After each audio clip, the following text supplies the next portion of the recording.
চলছে পবিত্র রামাদান মাস, আর এই সময়টা এলেই খাস কলকাতা শহরের এক পরিচিত গলিকে কেন্দ্র করে যেন সাজিয়ে বসে খাবারের খনি। কি নেই সেখানে, এক সে বাড়কর এক, চোখ ধাঁধানো খাবারের দোকান।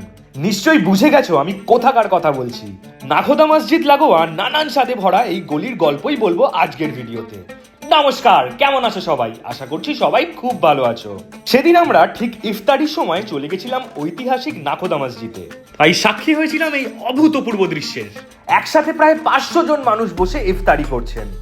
মসজিদ ঘুরে আমরা বাইরে চলে এসেছিলাম, কারণ খেতে হবে তো।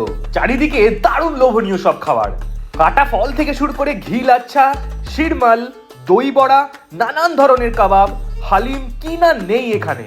সাথে প্রচুর ভিড়ও ছিল। যাই হোক, ভালো খেতে গেলে তো একটু পরিশ্রম করতেই হবে। তাই ভিড় যত সম্ভব কাটিয়ে প্রথমেই যেই খাবারটা দেখে দাঁড়িয়ে পড়েছিলাম সেটা হলো এই গরম গরম মাটন হালিম।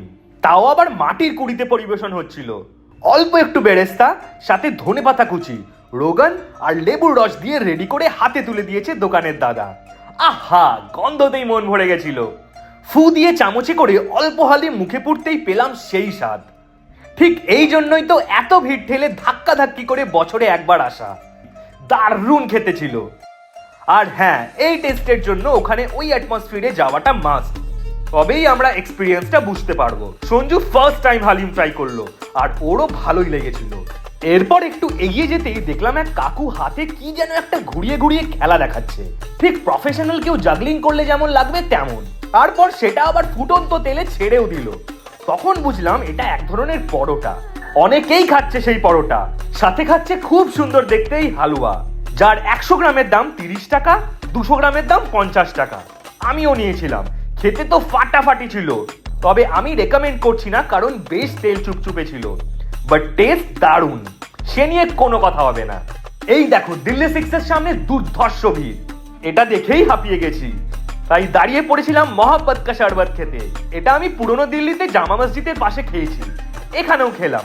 ঠিক আছে, বাট অরিজিনালটা সবসময়ই আলাদা হয়। তবে সে সময় এটা খেয়েই আমাদের সত্যি খুব রিফ্রেশিং লেগেছে। এরপর আরো নানান ধরনের দোকান দেখতে দেখতে আবার দাঁড়িয়ে পড়েছিলাম শাহি টুকরা খেতে। এটাও কিন্তু সেরা খেতে ছিল। তোমরা যারা এই সময় জাকারিয়া স্ট্রিটে আসো তারা তো সবই জানো, তবে যারা নতুন আসবে তোমাদের জন্য বলছি। নাখোদা মসজিদের সংলগ্ন গলিতেই 1 মাস ধরে চলে এই খাবারের মেলা। দেশের বিভিন্ন প্রান্ত থেকে মানুষ এসে এখানে ব্যবসা করেন। জাকারিয়া স্ট্রিটে এলে অ্যাডামসের সুতা কাবাব, আলবাইকের মালাই কাবাব আর প্যারে কাবাব, আস্কিনের ফালুদা, দিল্লি সিক্সের চিকেন চাঙ্গিজি আর আফগানি চিকেন, বম্বে হোটেলের চাপ, আর সকাল সকাল যেতে পারলে সুফির হালিম এবং নিহারি কিন্তু